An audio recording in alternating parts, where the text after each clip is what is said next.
أعوذ بالله من الشيطان الرجيم. بسم الله الرحمن الرحيم. تبارك الذي بيده الملك وهو على كل شيء قدير.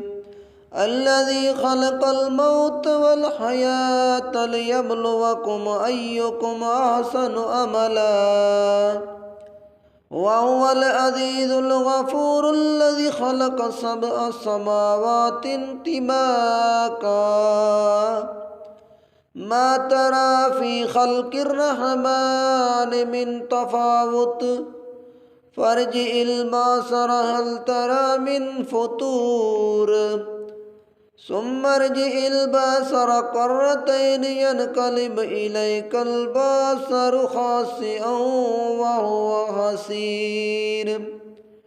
ولقد زينا السماء الدنيا بمصابيح وجعلناها رجوما للشياطين وأعتدنا لهم عذاب السعير. وللذين كفروا بربهم عذاب جهنم وبئس المصير. إذا ألقوا فيها سمعوا لها شهيقا وهي تفور تكاد تميز من الغيظ كلما ألقي فيها فوج سألهم خزانتها ألم يأتكم نذير قالوا بلى قد جاءنا نذير فكذبنا وقل ما نزل الله من شيء إن أنتم إلا في ضلال كبير.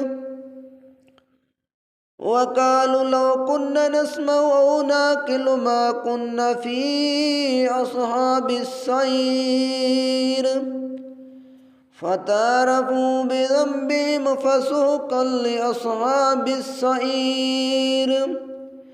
إن الذين يخشون ربهم بالغيب لهم مغفرة وأجر كبير. وأسروا قولكم أو اجهروا به إنه عليم بذات الصدور. ألا يعلم من خلق وهو اللطيف الخبير.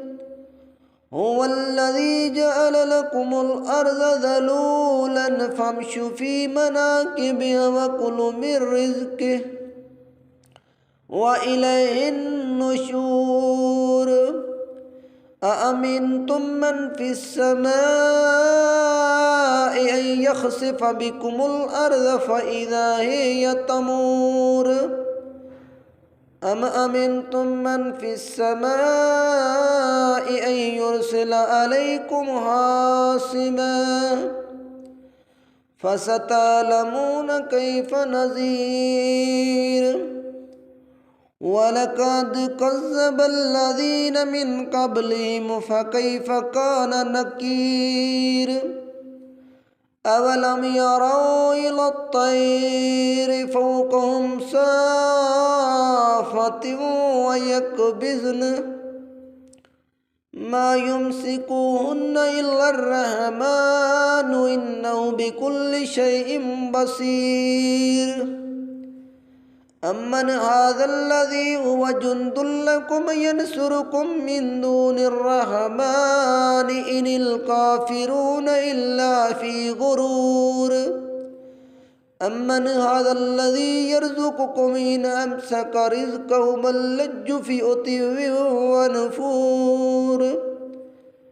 أفمن يمشي مكبا على وجهه أهدى أمن يمشي سويا على صراط مستقيم. قل هو الذي أنشأكم وجعل لكم السمع والأبصار والأفئدة قليلا ما تشكرون قل هو الذي ذرأكم في الأرض وإليه تحشرون ويقولون متى هذا الوعد إن كنتم صادقين قل إنما العلم عند الله وإنما أنا نذير مبين فلما رأوه زلفة سيئت وجوه الذين كفروا وقيل هذا الذي كنتم به تدعون قل أرأيتم إن أهلكني الله ومن معي أو رحمن فمن يجير الكافرين من عذاب أليم قل هو الرحمن آمنا به وعليه توكل فستعلمون من هو في ضلال مبين قل أرأيتم إن أصبح ماؤكم غورا فمن يأتيكم بماء معين